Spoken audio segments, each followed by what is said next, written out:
What's up, guys? No. Welcome. No. So cooked. Welcome to Trims and Talk. What's going on? All the credits.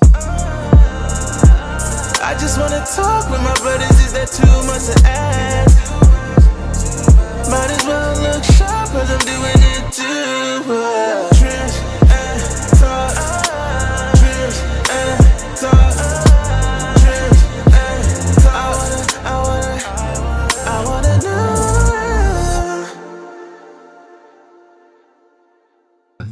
Thank you for That's all right. for deciding for to having come me. and grace us with your presence. Can you hear me okay? Oh yes, Good. I'm looking at it this side. I'm thinking we seem to be okay. Yeah. Oh, looking at me. Well, no, you know why?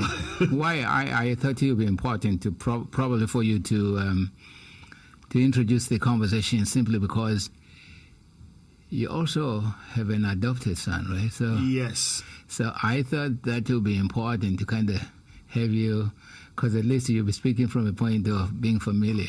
Yeah, we've downstairs and up here we've been talking quite at length about a whole host of different things there, and one of the things which I said was that I know of other people who've adopted children, and I know in conversations with them, I probably talked to them for maybe a good year and getting to know them, and it was only after a while that I actually said, oh, my child's adopted as well. Even though I knew their children were adopted, I still didn't say anything.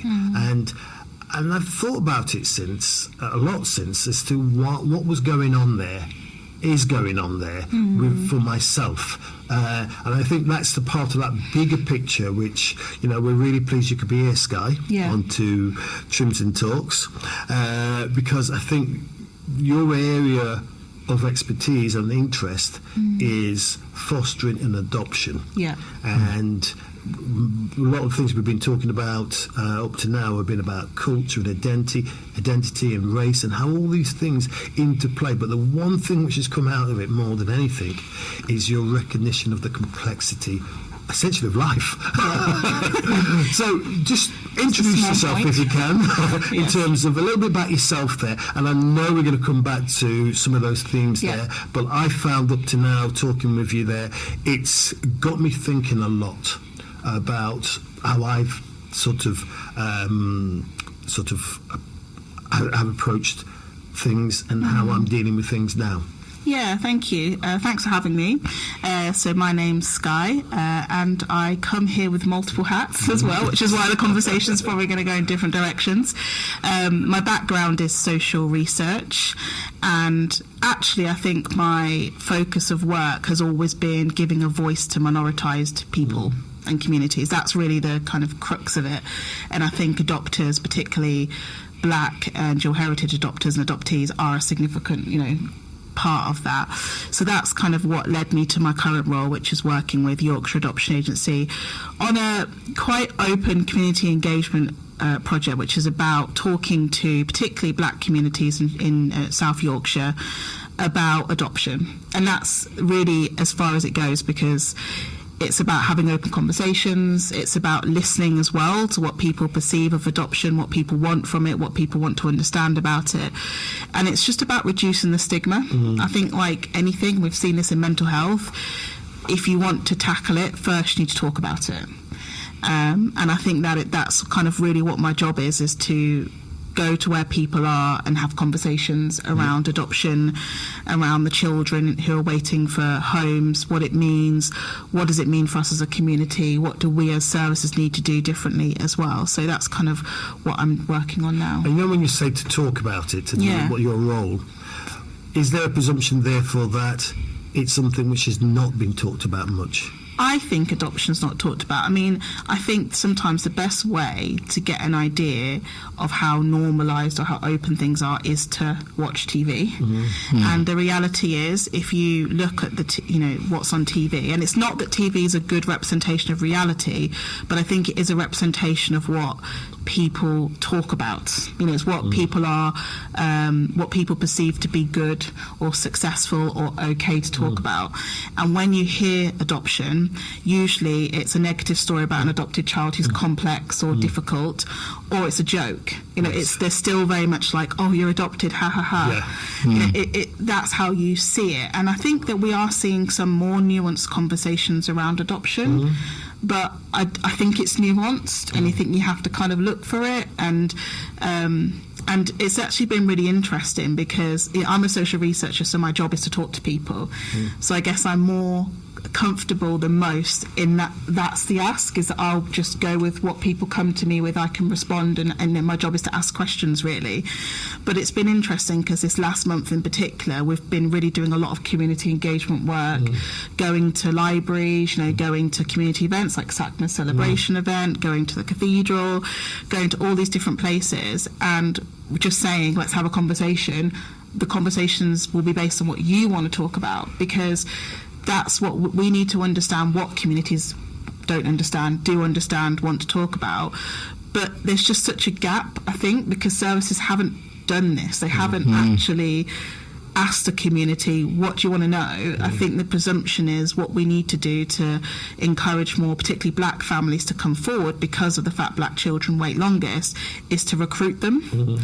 And for me, recruitment is like a solution, but you need to step back and ask about what's the problem, you know, and understand the needs and understand the barriers before presuming we know what to do about them. So I guess I see my job as being a kind of a loudspeaker, I guess, to the realities of what's happening in communities, so that I can kind of bring back those questions, bring back that information, that knowledge, and go from there, really. You know, when you talk about go out to the communities then, Yeah. or go out to communities, what's entailed? Is that literally you go to events and go to Yes. settings? Just tell us a little bit more about, you know, Yeah. you say Yorkshire, is this Yorkshire-wide as well? Yeah, so we are focusing on South Yorkshire, particularly Sheffield, because before my time, Sue, who is our managing director, who kind of really was passionate about this, you know, she's been working in adoption for a long time, and I think she felt like we needed to do something different. And so, but she's a white woman, and she's very clear that I shouldn't be making the decisions on this, but what I do know is that I'm in a position of power, and I want to use my power to give a voice to others. So what she did is she set up a steering group of kind of community leaders in South Yorkshire, particularly in Sheffield, who were really guided the way that we do it. And then I was recruited to kind of make that a reality, I guess. So yeah, the reality is it literally means sometimes driving around, literally walking into community centres, sending posters saying this is what we're doing, or even asking what, you know, how do you work with communities, what can we do to support, walking into libraries, talking to them about, you know, what we're trying to do, what they're doing, building relationships like that, going to events, but also a lot of online things as well. So kind of changing how we communicate. We're quite brave, I would say. We're quite open, the way that we, you know, that we're not, there's non-negotiable in terms of us being inclusive. And that's important at the moment, because it's more acceptable to not talk about inclusion. And I think in a time when inclusion and diversity is being challenged, organisations, particularly those who do represent a diverse group of people, need to be even more loud about being kind of unapologetically diverse and inclusive, and that just being who we want to be as an organisation. So there's a lot of, in terms of what we do, what we write about, things like, so we've written recently about Afro hair and what that means in adoption and care as well, and the fact that, you know, actually, unfortunately, there are a lot of children in care who haven't had their hair looked after properly because it isn't part of the foster training, it's not part of the adoption training. But what does that mean in terms of identity? So we're writing about things that we know matter to adoptees and that we think need to be heard as much as possible. And so, I mean, like, you came to Sheffield from down south? Yeah, I've been in a few places. Okay. So what has been your take of working in this kind of space, like this area? Because I'm sure down south is kind of different in terms of, because we always find that, you know, like, things are more progressive elsewhere, and cities like ours are trailing behind pertaining to adopting certain norms which can be found elsewhere? Yeah, it's an interesting one, because one of the reasons we settled in Sheffield, my husband's from France, is because it was the only place we both felt part of the community, actually. But I do hear what you're saying. I mean, we lived in London, and I think there's a lot of funding in London for black communities, for conversations around diversity. I do think there's a lot more funding, and I think the reality is in London there are just like higher numbers. There are a larger number of people who are from black African Caribbean communities, and so it is part of, I think it's a bigger part of the conversation. But it also, what I really recognise is that it means that there are more opportunities for communities to emerge. I think the challenge with Sheffield and South Yorkshire is that we know there are diverse communities here, but it's quite spread, and so like physically, it's quite tricky to bring people together. I think. And I think that's just kind of the reality of being a smaller city. But I actually think that in some ways, though, I mean, I've personally not experienced racism in Sheffield. I'm sure it exists. I have in London, and I have in where I grew up. And I think it goes back to that complexity piece, that I think the challenge in other cities, particularly bigger cities, is actually when you've got, what they've tended to do is group people together in communities, which I think is a strength in some ways for the community, but it can also mean there's not open conversation between communities. So I feel like sometimes there's a bit of conflict, because competition. Yeah, competition for resources, but also just a lack of understanding. Whereas where I live in Sheffield, the school that my kids go to is quite diverse. You just get to know people, and you don't really have a choice unless you particularly really don't want to understand difference. But and I'm sure there are people who feel that way. But you just get to know different cultures and communities, and I think in some ways, even though it means that you don't have the safety numbers, what you do have is more open conversation. Does that enable then for the conversation about fostering and adoption? Does it help that conversation, having that sort of background? I don't know. I think that what I have found is that the communities I've been to have been so welcoming, and it was a concern, because as I said, this is personal to me. I'm a doctor myself, and I wasn't really sure how people were going to react to us doing this, because it's not, for instance, we just went to a Moor event where they had a trick-or-treat trail for the kids, and we just popped up. We had free games, and people were coming with money. We're like, we're not asking for money, we're just asking for you to talk about adoption. That's it. We're not asking to recruit you, we're just saying it exists, let's talk about it. If you've got questions, come to us. And actually the reception was really positive. And so I think I've been really pleasantly surprised with how many people have been open to it. Of course, you get the people kind of look, frown and walk off, and that's fine, that's part of life. But more often than that, I think there's curiosity. And every time I have been, what I have also had is people who have adopted or adoptees coming up and saying, thank you for doing this. And that's a big incentive for me, that actually this is the right way to do this, is just be loud. It's been so quiet for so long, it's just putting it out there, isn't it? So what are some of the emerging sorts of things people are beginning to say? If you could get some, I don't know, I mean, I'm sure there's lots of things, but are there a few things which are starting to bubble up as emergent I ideas? think it depends on who you speak to. So part of this is speaking to communities, but I've also been speaking to adopters and adoptees, because I think that their voice needs to inform the conversation as well. And I think that from the communities, a lot of the time it's just curiosity. I think people don't know what adoption means. They don't understand it. They don't know there's a difference between adoption and fostering. It's just, even the process itself is so misunderstood. And the reality is that adoption has changed so much as well, that some adults we speak to have experience of adoption through family or friends from, back in the 60s, 70s, 80s, which it would have been a completely different world to what adoption looks like now. So actually a lot of those conversations are just the realities of like, what does it actually mean as a process?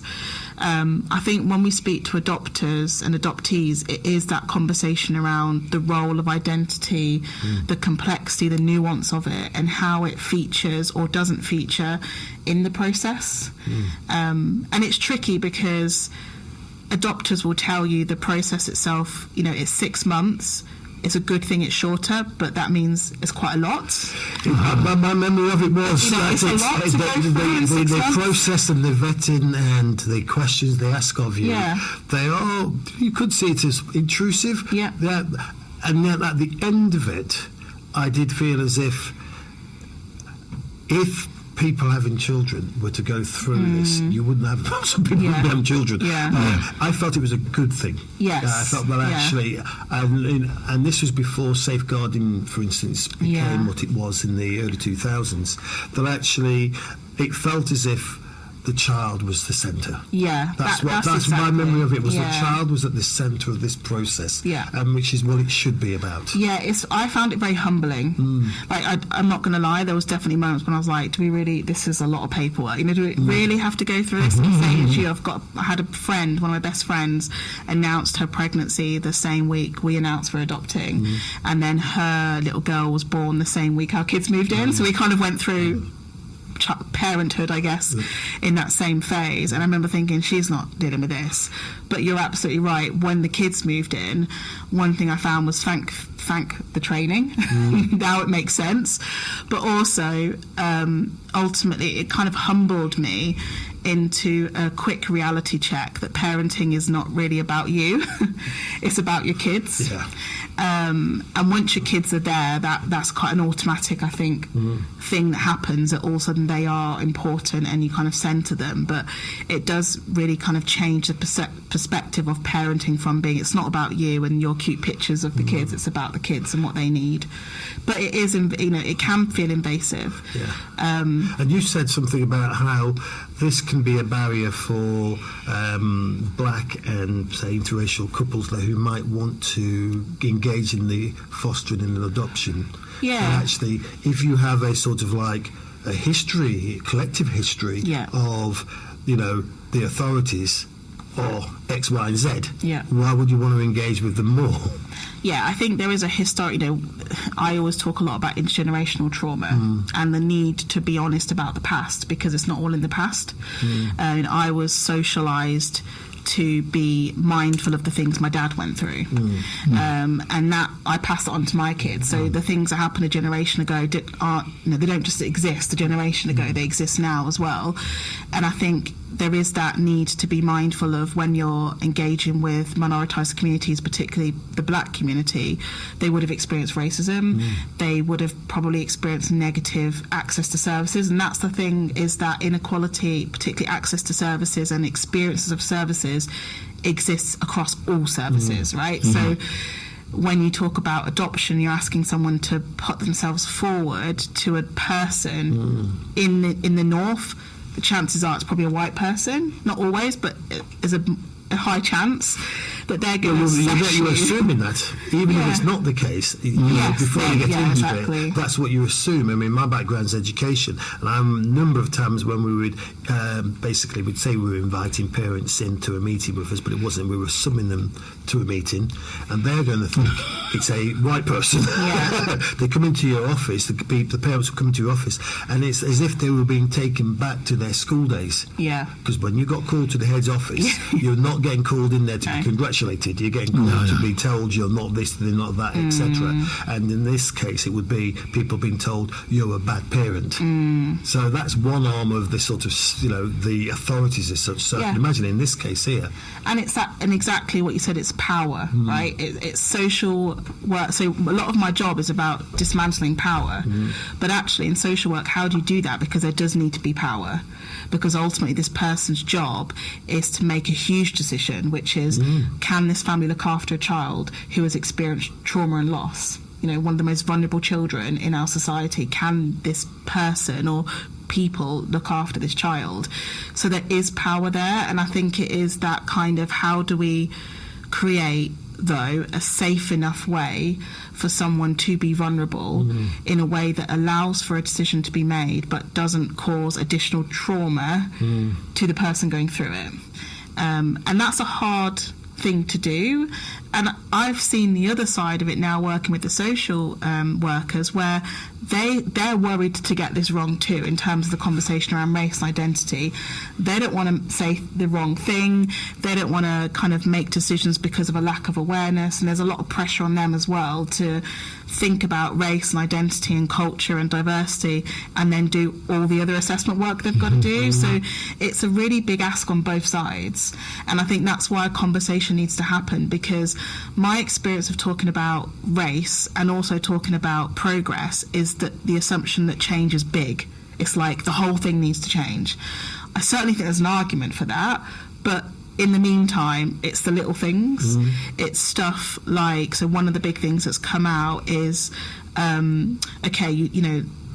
social workers are more conscious of cultural diversity and they will talk about it in assessments, but what about the practical stuff? So are they asking adopters, okay, but where's your local barbers?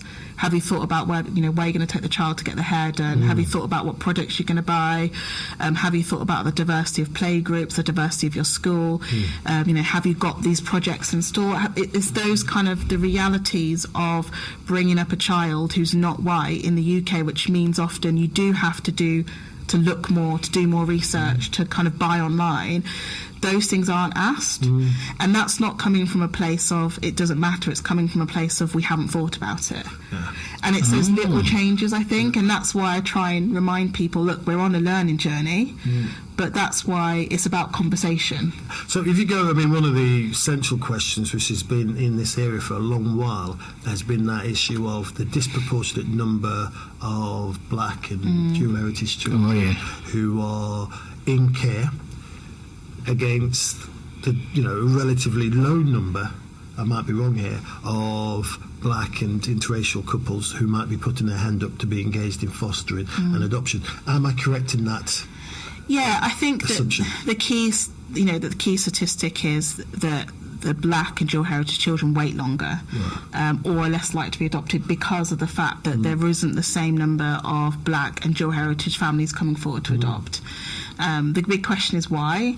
I think that it's a complicated answer. I think that, to be honest, at the moment, there's not a lot of families from any ethnicity coming forward. I think we have to look at the cost of living crisis as part of that. So is that the case? Yeah, so I think that the pattern of having black and dual heritage children wait longer has been going on for a long time. That's pretty consistent.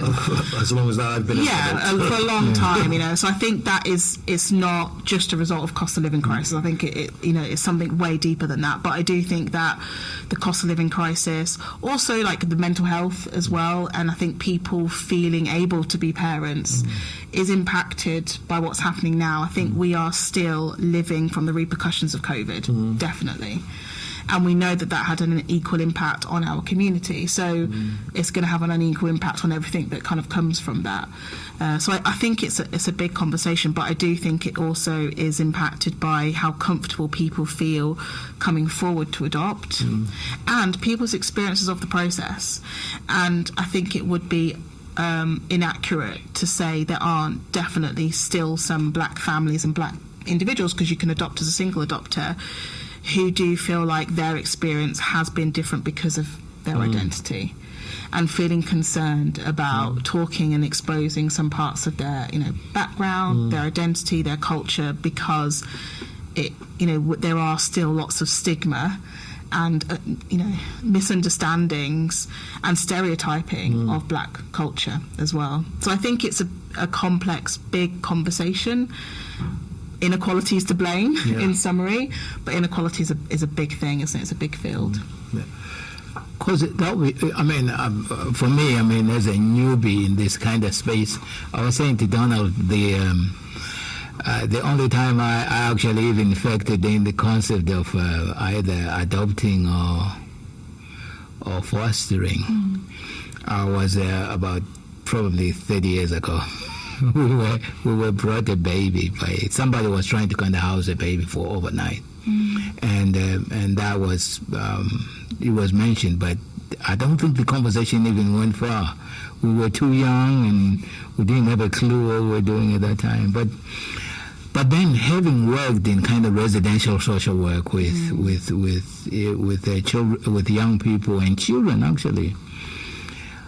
I was saying to McCall and Donald earlier that our community has worked in that space for a while, either social work or residential social work. Could it be the hesitancy to even adopt stem from that experience in those spaces? That sometimes we have this, because we talk as a community, this picnic, they bad, you know what I'm saying, Yes, all that kind of stuff. So, and I think that probably, I don't know what your experience was, because you're saying that you were adopted also.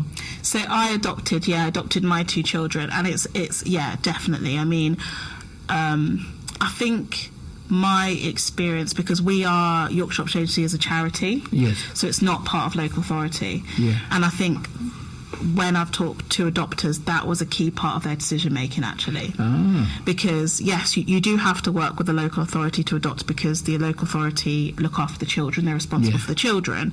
But from the adult side, you don't have to go with the local authority. And I think you're right. So it's not just about black communities and minoritized communities, but we also have the same with like police officers. Yeah. When they've had that, it's almost too close to home to go with the local authority that you have that kind of working relationship with, and you might have seen the other side of the coin. And I think you're right that it does matter, that exposure to how people are treated and talked about, and the community's protective of the community, aren't they? Yes. And I think that's one of the reasons as well that when I went into this job, I said that we have to, are you open to hearing things you don't want to hear? Because there's likely going to be some feedback that's going to feel painful to you. But to do this work, we need to do the work too. We can't just ask the broader system and people to change. We need to be open to change too, because of the fact that, rightly so, communities talk. And a lot of the adopters that come forward to us come forward because of word of mouth. Right, so it's because actually adoption is about relationships ultimately, isn't it? That's it. So you have to be an organisation that actually understands the importance of, again, safety, trust, inclusion. If you don't genuinely live those values, and my experience is you have to live it as an organisation to live it with your service users. If you don't live that, people feel it. And it's hard, I think, for bigger organisations if they've got a history of not maybe getting that right. It's a hard thing to change. But I don't know if it's just because of people's work experience, but I do think it matters, that kind of ability to adopt with organisations that aren't just local authority. And this isn't just the same for us. I know other charities working in adoption find the same. People come to them because they're outside of that kind of government local authority system, basically. Yeah, there's a guy I follow on, I think he's on TikTok. He's a black guy, a black father, but he's in the States. And he adopted white children, which I find it fascinating. And just his whole thing is so positive, and so it's like it makes you want to, you know what I'm saying? But I don't know if England has painted the picture, I'll say more of a beautiful picture pertaining to adoption, because like no longer, it's like usually adoption is usually on the back end of something traumatic. I think that's changing. I think historically, and I don't want to speak on behalf of all the adopters, but I do think historically one of the main reasons people came into adoption was because they were not able to have biological children. Yes. I do think that's a part of the history of adoption and decision making people made. I think though millennials are a bit different. They're making different decisions. I didn't adopt because of that. I adopted because I knew about the statistics around the children waiting for homes, and neither my husband or I felt this strong need to be biologically connected. As I said, I have a rainbow family, so I have stepdad, stepmom that I grew up with, that I loved, and they're not biologically connected to me. I had an adopted auntie who I loved, who's not biologically connected to me. So this concept that love means family wasn't something I grew up with. So I think for me, it was a lot easier to feel like, okay, it's the right choice. Well, that's quite a big concept, though, isn't it? And a big attachment, which communities often have, don't they? You know, they have this idea of lineage there, that you can trace all your people back, etc. there. And there is a breakage at some point, if that's the case, then, which is, you know, it's not along bloodlines, it's along love lines. Yes, exactly. I think that as a society, though, we're kind of accidentally doing that. I think, you know, because there are these, because there are more complicated family structures, you know, it's very common to have a stepmom or a stepdad, or to have a single mum or single, you know, father. IVF, where a single woman would have a kid with a, you know, sperm donor, for instance. All these things are becoming more normalised, and I think that it's not to say that it's still the norm, but I think it's opening up conversations around actually, you know, what does it mean to be a parent? And I think that one of the big things that some people are feeling is that there's a lot of uncertainty around the future, right? There's a lot of uncertainty around finances, but also about the environment, political stability. Dare we even touch that topic? There's a big one right now. And I think that some people are feeling they don't want to bring another child into a world that they're uncertain about, but there are children already here. And it is becoming, you know, I wouldn't say it's the kind of, we're not there where it's the main reason people adopt, but certainly there's been quite a few people come forward to adopt in that way. And we have a lot of single adopters, obviously a lot of same-sex adopters. So I think it's kind of the world changed, and adoption is one of those things that changes with it. It's interesting because, I mean, in a sense, historically, we just take the Caribbean community, I'm sure it's the case for in Zimbabwe and other African countries, where people were raised by different people. Yes. That sort of fluidity there was, and the past is never revisited completely the same, nor should it be, in my belief there. But there was a past there where people had different ways in which they were raised. And then there's a period here where we have this very nuclear sense of what it is, and it's got to be like this. And what I'm hearing from you is that actually there's a space here for it to be different, because it is different. That's the reality. It is different. You know, you might have all sorts of views. The reality is that it's very different again. Yeah, exactly. And I think that it's taken adoption a long time to catch up with that. You know, even the idea of a single adopter was, I think a lot of people don't know it exists, but it does. But the number of single parents, you know, it's that kind of question. If you can have a single parent, why can't you adopt as a single adopter? Now, obviously, they take into account your one person. They do look at your support network, but the reality is it doesn't stop you, because it doesn't stop people in society. And I think it is a kind of, sometimes it's a very slow mirror to the reality of what's happening. But I think the world is changing, and I think that when the world changes, our concept of family and parenting changes.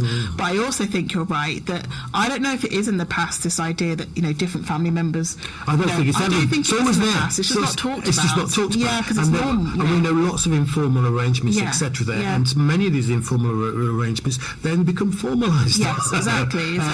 It's quite a common. Well, I'll say common. You hear about it, you know about it. Yeah, I think so, and I think that's one of the things that comes up. You asked me before what's come out of the conversations is sometimes people will talk about formalised adoption, but actually a lot of informal adoption, or whatever you want to call it, where actually, my sister looked after my kids for a while, or you know, I looked after my sister's children, and it makes sense. It's about, because I have this conversation with my kids, and it's a complex one talking about adoption, because, you know, with them, I believe that their parents love them. And I don't think that parenting is just about love. It isn't. It's a responsibility. I think that love is core, but it's also about all the things you have to do to bring up that child, right? So yes, love is at the bottom if you're going to build a brick wall, but then you also need, you do need finances. You know, that's a reality.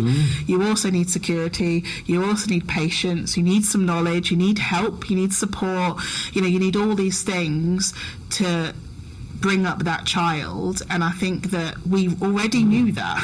And that's why these informal arrangements happen. So what then, you know, all those things you need. Yeah. And in the process of fostering an adoption, you get, you know, we've said that actually it's quite rigorous. Yes. And then you get then you have the child. And my experience was, after a little bit of time, you're left to your own devices. Yeah, Yeah, that's the big and thing. you can feel quite sort of like, whoa, I'm on my own here. Yeah. Of course, I mean, like in reality, just parenting is difficult. hard. It's difficult because it doesn't come with a manual. There's this idea that you have this little human in your house and you take care of it. And how I take care of somebody is going to be different to how you take care of stuff. And therefore, now you are suddenly in a case of adoption or fostering, because you haven't, in some cases, you haven't been there right from the bat. So you didn't. There was no norming. You know, like those things that you have to learn. There's a period of learning. I think that that's a really big thing. You know, I think that we cannot avoid a conversation around adoption support isn't good enough. I think that, again, like I always, when I talk to people who are interested in adoption, say the first thing you need to ask your organisation is what they're going to do after the adoption order. So I know that at YAA they offer lifelong support, and actually it's not often about that formalised support, but it's, so I know with my little boy, for instance, he has additional needs. That's a big thing in adoption because of what they would have been through in the womb, particularly if they've been exposed to alcohol, but also because of the trauma they've faced when they're young. And I just got to the point where I was at the end of my tether with school. I didn't know where to go. We all know the reality is that SEND support isn't good enough. It's not funded. The schools are overrun with it because there are a lot of children with additional needs. I think a lot of that is, again, COVID related and what they did not experience because of they were locked away essentially during COVID, especially the generation of young kids in reception year 1 now. But I could call up YAA and be like, I just need to speak to somebody. And Sue, who's the managing director, came out, had a coffee with me, talked to me, told me the reality of like the system, told me who I could reach out to, and that's literally all I needed was like someone to speak to. And but we know though that, again, back to authorities there, that actually we're here at the university and I was talking with the president of the African Caribbean Society about an event we are holding on the 24th of November, and there I said I wouldn't be surprised if that the student services at the university could be saying something like, we find it difficult to access or to support black students because they don't come forward. Now, we have that with mental health. That actually, that's that argument that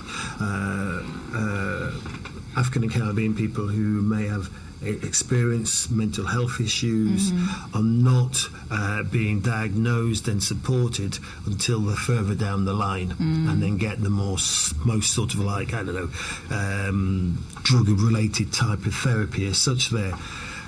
Now, it could be, again, that here we have barriers there which stop people from actually even asking that question about, I need more support. Because I know myself that when the social worker, after 2 years, said, we don't need to support you anymore, I was pleased. Yeah. I don't want a social worker. And yet, looking back on it, I needed the social worker. But I think that's also about, again, that, we talked, I think earlier on we talked about the reality is that for people who've experienced discrimination, you're protective of yourself. And there is this kind of sense of I can do it by myself. And this fear of what happens when people intervene. And I think that's why relationships so important, because I was surprisingly never felt that way because my social worker was so good at being, yes, I knew she was assessing me, but I also felt like she was coming from the place of caring about me but also caring about the children. And so I felt like I could ask her. And I think that it's a hard one because it is relationships, and a lot of the work I've been doing with YA is going out to communities, but it's also been training them on things like trauma-informed practice and like how do you create trust, how do you build safety, because actually I think a lot of change happens because of relationships. Because that you say about trust and feeling safe. Well, we talk about this a lot on this podcast with people there, which is, and with the men's groups we're involved in, which is, how do you, because essentially you're making yourself vulnerable. When I ask for something, when I ask for support, when I ask for, call it help, call it what you will, but I am admitting to myself I am struggling with something. And we know as parents you are going to struggle. fostering and adoption. There, you have to have quite a lot of resilience. It's parenting's not easy, and this is difficult. And I think that is quite I think a very, very important thing for us to consider, which is that barrier which we have because of all of those things before. Yeah. But sorry to cut you. But one of the things that you say, Donald, was you felt relieved when the social worker sort of kind of. Oh, yeah, I was pleased. You were pleased. The weirdest thing, I think, for many of us as people of color is, well, of course, the mistrust for services in essence. Yeah. And that feeling of being pleased, I mean, let me tell you, I'm in my 50s, I'm going towards 60s, and I still have a problem with simple things like having what's that thing that we have at work? Where You mean like wearing your ID? No, because you never do. There's that, and also sign outs. Yeah, even signing and signing out. Yeah. Or appraisals. Yes. That's just you, Lungadi. You don't like being managed. Maybe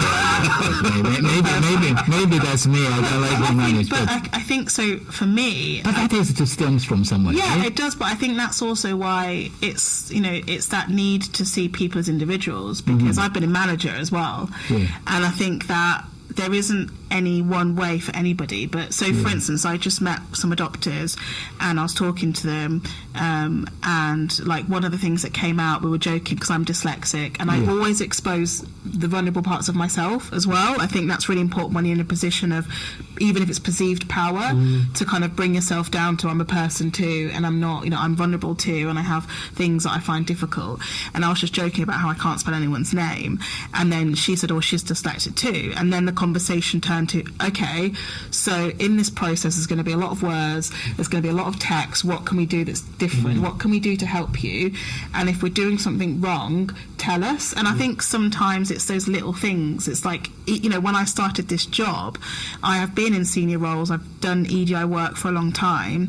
I've never had a boss though say to me, if you need to stop, tell me. Giving you permission to take control. And I think actually, again, as I said, change often is the little things. And actually that, her saying, and she repeats it, it's not a one-off thing, she'll say like, how are you doing though? Do you need support? Do you need to step back? How are you feeling about this work? And I think that, when I talk about trauma-informed practice, one of the good things about it is it gives you the principles you need to build trust and to build safety, and one of them is around control. Giving people genuine control, giving people genuine voice into a process, even if there is like a system to it. Asking people little things like, joking, okay, you don't like signing in and out, what is it about that? How can we make that feel different? Or even if we can just embrace it and just joke about it, all of a sudden it stops being that thing you do by yourself that annoys you and becomes something that's part of the relationship. And I think it's about seeing people as people. Nobody can work with an adopter, or any service can work with you and change your history. But they can work with you. I mean, back to the parenting and the being a parent maybe of adopted child or children, or fostering. I don't know if Lungana will agree with me on this one, but I'm just going to from a gendered line there. For many men, there's nearly a notion of, I've got to present as infallible. I've got to present as knowing. I've got to present all-knowing. I've got to present as, we'll joke, the barbershop, for instance, is a place where men can just big themselves up. I'm the best, I'm the best, I'm the best, I'm the best. And that's many men in many settings. Yeah. Clearly, parenting isn't like that. None of us have got it. I think none of us have got it down. And that's the peer support, isn't it? I think that's one of the other key things about trauma-informed practice, is that one of the key things it recommends is peer support, because And actually, one of the things that they've asked me to do at YAA is to actually be that support for particularly the kind of black families that come forward, because I'm not a social worker. My job's not going to be to assess you. So actually having that person who's not part of the system, but who understands the system from your perspective, because I've been through adoption and I'm honest about it. I don't ever say, oh, it's absolutely fine, it's going to be easy, you're going to get through it in like 2 weeks. You know, it's really hard, and parenting's really hard, and being an adoptive parent is hard too, and it's a lifelong challenge, trust me. So I think that it is about that building in that peer support, and that's a hard, you know, we talked earlier about the difference between like the South and particularly London outside. One of the things I think is trickier outside of London is because of the dispersity of families, is building peer support networks that are helpful, particularly for men, I think, because we know with mental health that it can be challenging, I think, for men to feel there's a place they can go and speak and have those conversations. I think with adoption it's exactly the same. Well, yeah, because I mean, as I said before, it's only now I'm speaking about it. Yeah. You know, and you know, that's 33 years on. I'd say as well, it's only now that I'm beginning to hear my fellow men talk about, you know, the difficulties of parenting and how, you know, it's hard. Now, one of the things we often say in the men's groups we've been party to, and some really interesting conversations, something as simple but as difficult as saying to your child, particularly your male child, I love you. That's it. Because there's a lot which you've got to bring out. You know, all your own history there about did you hear it yourself, or etc. there, and then saying it to your child as well, your male child in particular. I was watching a clip actually today about this guy was talking about the fact that he says him and his father never saw eye to eye, and then he says, but then. He never did. He didn't have that you know, hugs and stuff from his father. He says, you know, my father will hug my mother, will hug my sister. Now he hugs my children. But him and me, like that kind of thing is, he will probably kind of critique, you know, his son's process. Until recently, he says. His father stops him and says, son, you're doing good and I'm proud of you. And then this guy starts, you know, kind of tearing up as he's recalling this thing. And I'm thinking to myself, every one of us, we are still those little boys that wanted our affirmation from our parents. But more so for us, I mean, coming from a culture that never really normalized that kind of, you know, where you say to your mother, Mom, I love you. She's like, well done. You know what I'm saying? Well, you don't have that nice, it's like when you suddenly become overly affectionate, people start questioning, you know, where your proclivities lie, you know what I mean? And it's even, in some ways, it's I won't say easier, but I think in some ways adoption addresses part of that, because one of the things you'll go through is training on what children need. And obviously part of what children need is that nurture, and it almost, I think I've definitely seen some men in particular feel like it's given them permission to open up about their own childhood, because it does. What I liked about adoption is that it is invasive, but it's also quite reflective. Yes, it is. But I use the word invasive, but it is. It is, but in a kind of, it can be kind of it can give you a bit of a kind of reflection on who you are, where you've come to, the things that happened in your childhood that you would have changed, and why you're going to parent differently. I also found it in terms of it made me think about the relationship with the person I was with. In a way in which I probably would not have had. Because we don't think about these things, do we? Because your parents. And also if you don't talk about it, I think it's just a little conversation in your own head, and it's not very reflective. But I also think, on the other hand, it can be harder as well, because there is a time when you have to build that bond, and a lot of children, when they move in, they're not babies. It's a different relationship, and that can be harder in some ways. And I don't know if it completely removes the challenge of talking about things that are hard. And I do know, like we've talked now about kind of like postnatal depression. Definitely there is post-adoption depression as well, and I think we're still at the very, very early days about talking about that in a way that gives people the permission, really, to say, I'm struggling. And I would say that's almost harder as an adoptive parent, because you have been assessed. Yes. And I know that there was definitely a period of time when I was finding it really hard, and I was like, but then what happens if I admit that? What happens? Do they think I'm not good enough? Well, I felt as well that I felt nearly an extra burden of, I need to be successful here. Yes. I need to demonstrate success. Well, I'm success. Because you're being watched. I'm being watched, and I know people. I'm believing people have got some sort of view, a judgment they can make on me. He's adopted a child. All sorts of things are playing there, which wouldn't be the case. Yeah. And do you know what? A lot of the time, I think it's in our heads, and I think it's about communicating. Because when I remember there was my little girl. She really struggled with nursery, and I remember just being like, "It's because she's adopted. It's because I've not attached, and I'm not the good enough mum for her, and everything's terrible. I'm terrible at my job as a mum." And I remember talking to my cousin, and she's got biological children, and I was like, "You don't understand. You don't understand how hard it is for me. She just screamed all her way to nursery." And she was just like, "Skye, look, I don't want to burst your adoption bubble, but my little girl screamed for 2 years going to nursery." And she's like, "Look, I'm not saying it's not hard, but I'm saying parenting's hard, and maybe some of what you're experiencing is parenting." And actually, it really made me stop in my tracks and think, actually, had she not... I don't think she realised the impact she had on me, but it almost gave me permission to find something hard and talk about it. And since then, I kind of made it my mini mission that I was going to be honest. And when you're honest, people are honest back. And it's kind of this, like, you realise you're all kind of parenting and you're all finding things difficult, and you can actually help each other. No one's got it down, right? No one's just sat there with a cup of tea thinking this is easy. I don't think anyone's in that place. Let me tell you as well, even as a parent of grown children, it's still not easy. Although, it's at such arm's length distance, there is still the emotional relationship you have in there. Yeah, and but is it possible also to over, for lack of a better term,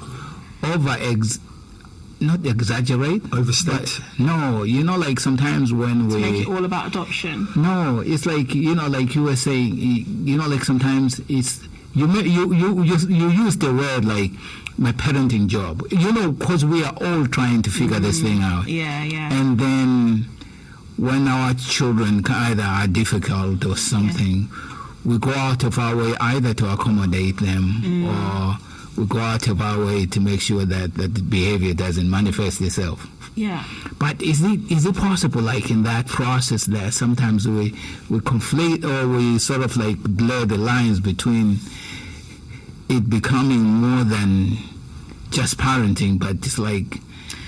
I think that one thing I've had to talk myself into, and it's a process, is I can't own all my children's outcomes.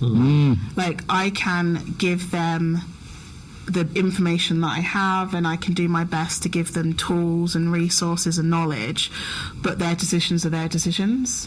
And I think even at a young age, I think sometimes, and I do wonder if this is like a modern development, but I think sometimes we kind of overly connect our children to ourselves. They're almost like an extension of ourselves, and they're not. They're individuals.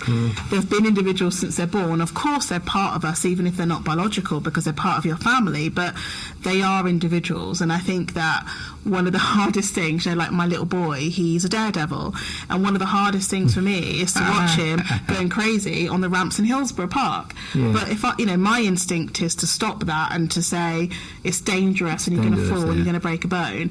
But that's who that's taking his decision. He knows it's dangerous. He's having fun and he likes it, and it's part of who he is as a person. And I think it is that kind of, sometimes you do have to sit back and think, actually, is this a decision that they're making about who they are as a person? Is this time for me to step back? And I think that happens more when they get older, of course, because they have more ability to make those decisions. But there are these mini moments where you realise, and it's little things like I always let my kids choose their clothes.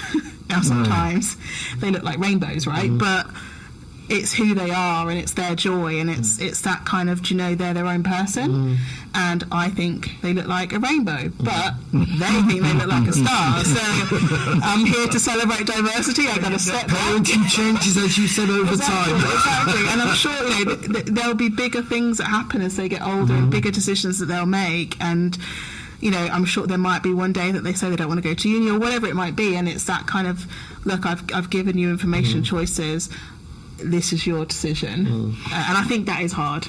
Then my question is, probably for both of you, is how much of your own upbringing did you bring into parenting your adopted children?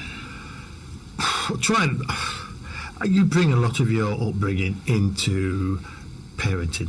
Yeah, I think that, back to your point now, which is how do you make that divide, if you can make the divide? Yeah. You bring your upbringing into it, and that's that upbringing there, even if you're sort of railing against your upbringing, and the way in which you thought you were parented, etc. there. So I would say a lot, because that's essentially the cradle of my existence, and where my initial thoughts came through, where I first encountered love, and where I first encountered disappointment, and all the things you have in life there. That made a massive imprint on me. You have your own children, and then you're dealing with it, you're processing it, and I would say that it took me a while to actually get my head around it. Those first few years, it was, just being a parent was difficult. And then you sort of in it. And you actually you sort of, I've said this many times on this show here. There was an occasion I was with my daughter, and I remember holding her hand, and she was 6, and thinking it can't get any better. That's what I remember. And I know with my son that actually, I remember one time I took him to watch the Forest match, and I remembered it yesterday, watching, because I'm a Nottingham Forest fan, and he was 4, and I thought, why did I take him to that? He didn't pay any attention to it, but it was me just basically, I was going to do something which I probably wanted more with my own dad, which was to be taken somewhere with him exclusively. But those days, Dad didn't have the time to give you that exclusion. When he had time away from work, he needed his time away from work for himself. So these are all playing out, I would say, all the time. I think that's a big thing. I think that what I enjoyed about adoption is what we went back to, is that I do think I took the best of my childhood, but I do think it helped to reflect on things I would have done differently. I think practicing that is hard. I think I've kind of got into the swing of it, but it did take me some time to not kind of fall into the things that were kind of quite common when I grew up. Just things like why, because I said so. Not responding like that, but responding with the answer to the why.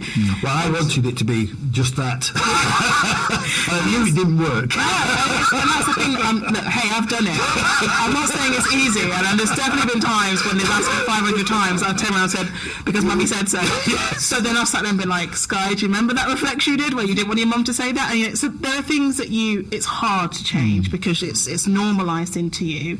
And I think that we don't realise how much we copy what we see. Like, we don't really learn from what we hear, we learn from what we see and we're exposed to. So I think it's actually easier said than done to change, but I think that there's a risk as well. So in my instance, I grew up quite poor, so like one of the things I wanted was my kids to have like the best of everything, because I knew my mum really struggled financially.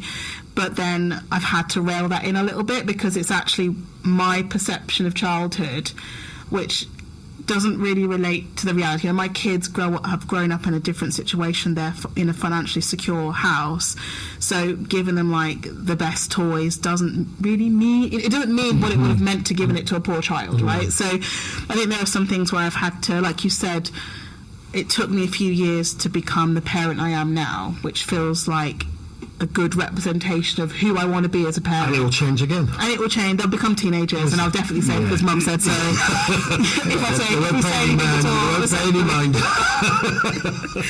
So I mean, like out of your sort of like your own upbringing and what have you. I mean, if you were to go back, and see yourself being parented, what would you change? From what how our parents parented us. Yeah. I don't know. I feel like my mum did her best. She was a single mum, and my dad too. Even though they separated, they still had good communication. They showed a lot of love, and so for me.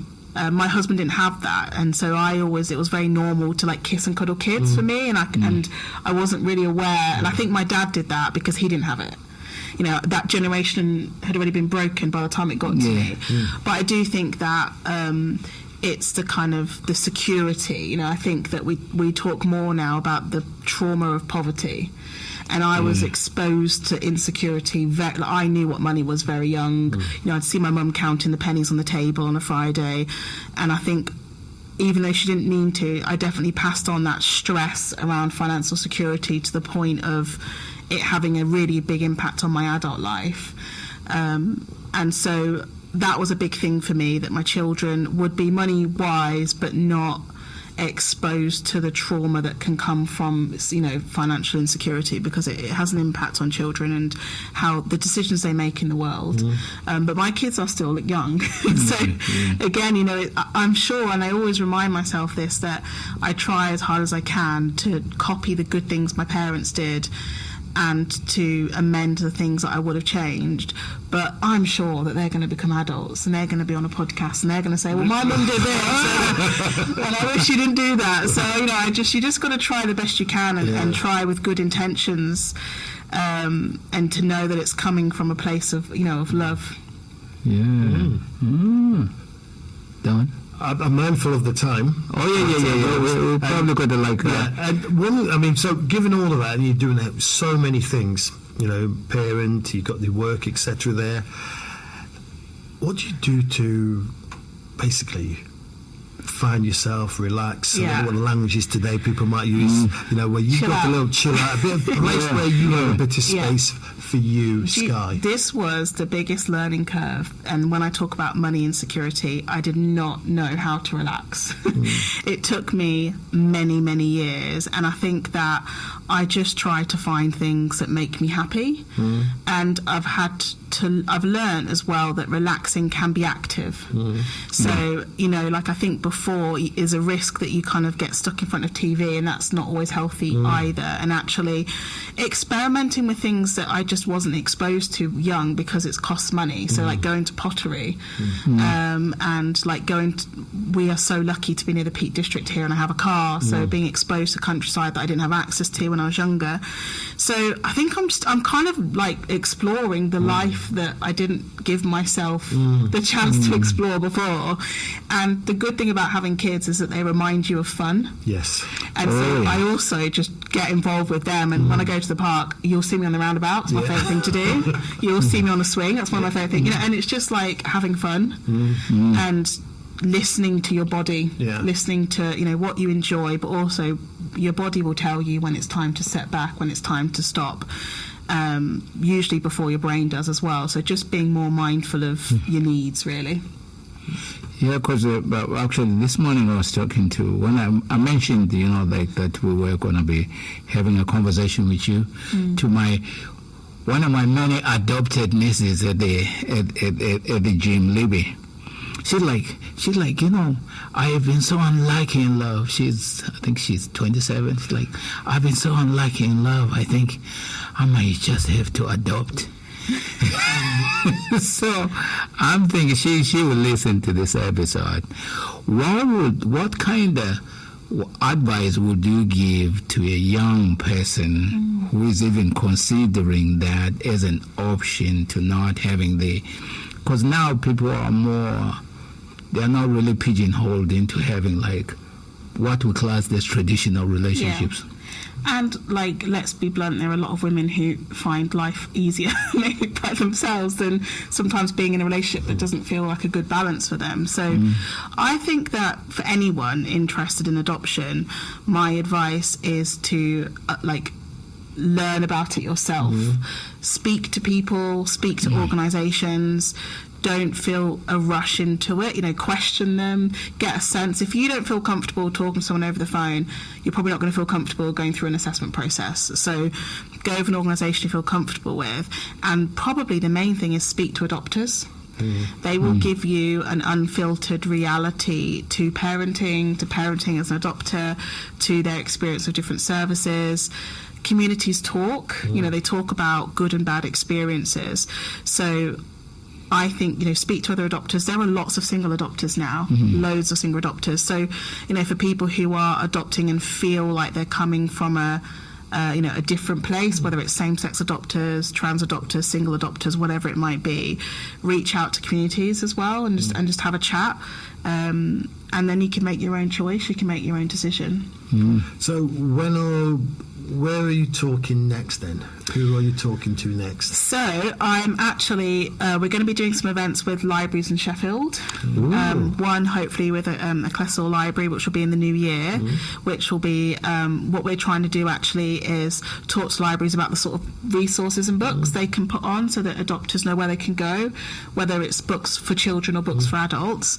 But also we are going to be talking to Adopteens, which is a group of kind of teen and young adult adoptees based in Leeds, and we're going to be talking to them about their experience of being a global majority adoptee and what they want from the service. So they're going to be the next kind of events. Have you got events. plans to be talking to, say, black community groups in Sheffield in the future? So we will reflect on so last month's been busy because it's just me and I work 3 days a week. But I think that, we've got lots of contacts. We work quite closely with SACMA. We're hoping to build more of a partnership. That's us. And we're hoping to build more of a partnership with SACMA because what we don't have is that into community groups. But also working with other centres like the Broomhall Centre to talk to their kind of conversation groups and things around adoption. So I'm sure we'll pop up at an event soon.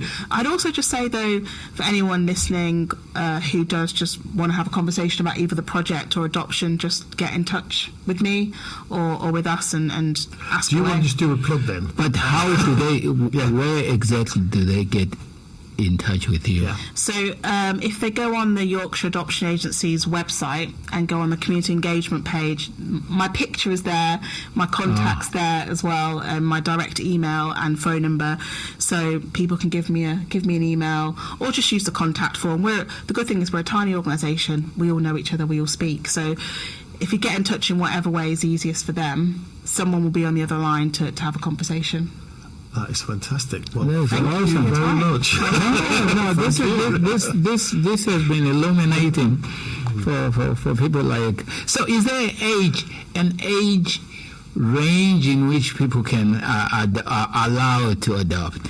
You have to be over 21. Okay. The legislation is you have to be over 21.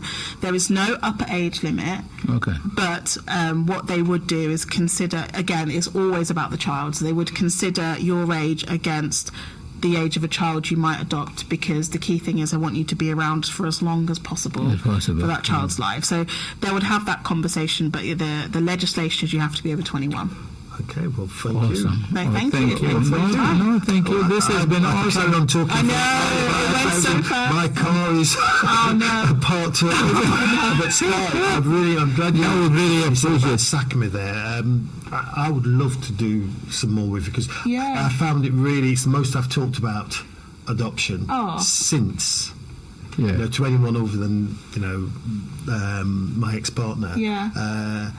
In this sort of setting, so I find it really, really sort of like, I find it quite powerful. And I think it would be interesting to probably kind of speak to the guys up in Storm, just to see what their viewpoint from a male point of view, just a purely male point of view. Well, one of the things I'd like to do is sort of like you say, talk to groups like that, but talked to other people who've had adopted children who have, because we've been very quiet and silent. Yeah, and, definitely. And I think actually we need to actually Have a voice. and make Yeah. people see you as well. So Yeah. actually, those over 21s who are thinking of Yes, doing it, they yeah. can say, look, there they are. And I'd like to be a part of that. Yeah, that's And also, I mean, like, another thing we didn't talk about, families, what they call them, blended families, families. because that also... Well, my sister, she adopted 2 children after we did. And I think she did because we did. It's more accessible when you see it or hear it, isn't it? It's just more accessible, and I think that's kind of. It seems like a small ask that we're just like literally being present in places. But we go to Pride every year, for instance, and we've had 3 adopters come through Pride, and it's not necessarily because we're so amazing. It's because they've seen us and they're like, oh, they exist. We can reach out to them if we want to go down that. And usually it's like a year or 2 later. It's not. People don't make decisions about adoption because they've seen you. It takes a while.